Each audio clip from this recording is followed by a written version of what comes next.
Radio Corex, les corridors d'exportation de la FCCQ.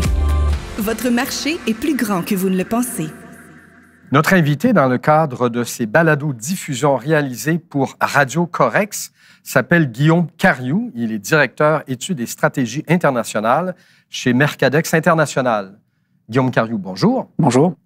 Vous vous intéressez de près au marché d'exportation, vous accompagnez des PME. Le marché américain est un marché qui a évolué beaucoup au cours des dernières années. Enfin, ça évolue toujours, mais là, il y a une période d'accélération. Quel type de changement avez-vous noté? On voit beaucoup de changements au niveau des canaux de distribution. Il y a eu des changements profonds, notamment pendant la crise ces dernières années. Des canaux de distribution, vous entendez quoi? On entend au niveau des agents, au niveau des distributeurs, des détaillants, des changements profonds. Et surtout la disparition de certains de ces entreprises-là dans des régions précises. Des intermédiaires, des gens qui faisaient le relais. Exactement, qui faisaient le relais pour des entreprises québécoises pour pouvoir vendre sur le terrain, qui faisaient dans le fond le dernier mille pour pouvoir desservir des clients. Est-ce qu'ils sont à ce point importants? Ils sont importants parce que c'est eux qui sont en contact avec la clientèle finale, qui ont souvent la connaissance de ces clients-là et qui sont souvent en mesure, par exemple, de faire du service après-vente.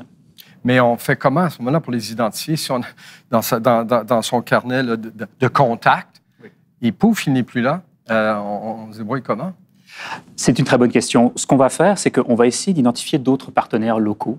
Par exemple, des gens qui peuvent aider au niveau logistique, qui vont essayer d'avoir des hangars, qui vont proposer ce genre de service-là, qui vont aiguiller donc des entreprises étrangères, notamment québécoises, sur le terrain. Donc, on voit qu'il y a des nouvelles approches pour pouvoir desservir la clientèle américaine et puis plus uniquement fonctionner avec des distributeurs ou des agents parce qu'ils, dans le fond, ils ne sont plus là, dans certains cas. Vous parlez d'un hangar, c'est-à-dire qu'à un moment donné, il faut l'entreposer, cette marchandise, on peut... Mais là, ça demande des négociations, parce que c'est un partenaire d'affaires, ce n'est pas votre cousin, c'est quelqu'un qui va demander sa part. Tout à fait. Donc là aussi, il va y avoir des contrats à signer avec ce genre de personnes et voir aussi l'étendue des services qu'ils peuvent offrir. Donc on parle, oui, de l'entreposage, mais certains peuvent aussi offrir des services, on parlait un peu plus tôt du service après-vente. Ces gens-là peuvent aussi intervenir à ce niveau-là. Ça devient de plus en plus courant dans certaines régions, notamment au nord-est des États-Unis, mais aussi dans le sud-est, dans la région de la Floride. On voit beaucoup de gens qui se positionnent dans ce genre de service-là.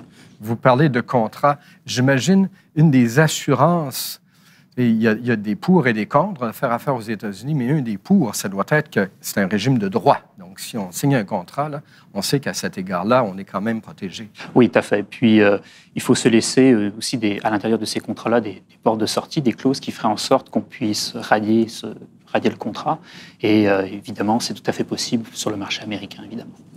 Les intermédiaires changent, mais le marché change également parce que les États-Unis étaient connus à un moment donné pour l'immensité de leur banlieue, l'immensité des hyper gros magasins. Il y a de nouvelles formules actuellement. Tout à fait. On voit des groupes comme Target, comme Home Depot qui essaient de se repositionner à l'intérieur des centres. Et donc, ces derniers développent, investissent dans des surfaces qui vont être plus petites et on les voit se positionner dans plusieurs grandes villes américaines. Je sais que, par exemple, Target, qui n'a pas été le succès escompté ici, mais aux États-Unis, ça continue à bien rouler. Et il y a cette nouvelle formule, je pense, qui s'appelle Target Express, qui sont des magasins, justement, de moins grande surface. C'est ça. Et ça pose un certain nombre de défis pour les exportateurs, pour les entreprises québécoises, parce que l'espace en magasin va être réduit, donc il va y avoir une plus forte concurrence entre les différents manufacturiers pour être présents à l'intérieur de ces surfaces. Et on fait comment pour faire son chemin? Parce que la concurrence est déjà assez lourde, merci. Si en plus, il faut se battre pour l'espace, comment peut-on faire son chemin? Alors, des fois, c'est dans une redéfinition du produit au niveau de ce qu'on offre. On va essayer de travailler des formats qui vont être plus petits. On va essayer de travailler des produits qui vont être un peu plus compacts pour pouvoir se retrouver, pouvoir se positionner à l'intérieur de ces magasins-là. Ce qu'il faut noter aussi à l'intérieur de ces surfaces-là, c'est qu'il y a beaucoup de ces détaillants qui cherchent à monter en gamme. Ils se positionnent à l'intérieur de villes. Souvent, le pouvoir d'achat des personnes qui résident là est plus fort.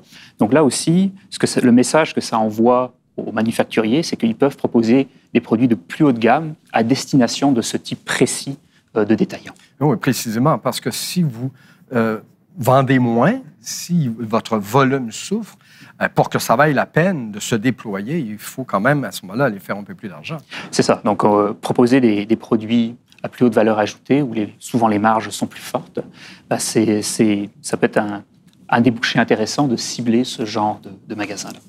Et à cet égard-là, si on doit refaire ces calculs, on l'a dit, il y a des intermédiaires qui ont changé, d'autres apparaissent, le type de commerce varie. Ça veut dire qu'on ne peut pas se fier sur la recette que l'on avait il y a quelques années pour la reproduire intégralement. C'est tout à fait vrai. C'est certain qu'en ce moment, aux États-Unis, les débouchés sont là, parce que la clientèle est intéressée, mais il faut souvent changer sa recette pour pouvoir la desservir.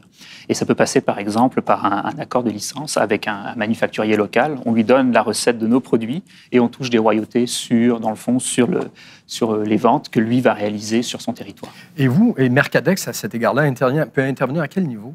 Ça va être dans le repérage de ces personnes et aussi dans la qualification de ces entreprises américaines qui peuvent être des partenaires. Dans beaucoup de marchés, on peut encore identifier des intermédiaires tout à fait valables, des distributeurs, des agents, mais on peut aussi trouver des entreprises. On peut ouvrir une co-entreprise avec une entreprise américaine afin de desservir ce territoire-là. Donc il y a beaucoup de formules, de nouvelles formules qui sont à la portée des exportateurs québécois et c'est vraiment le moment de se positionner à ce niveau-là. Guillaume Cariou de Mercadex International, merci de cette analyse. Merci à vous. Radio Corex, les corridors d'exportation de la FCCQ. Votre marché est plus grand que vous ne le pensez.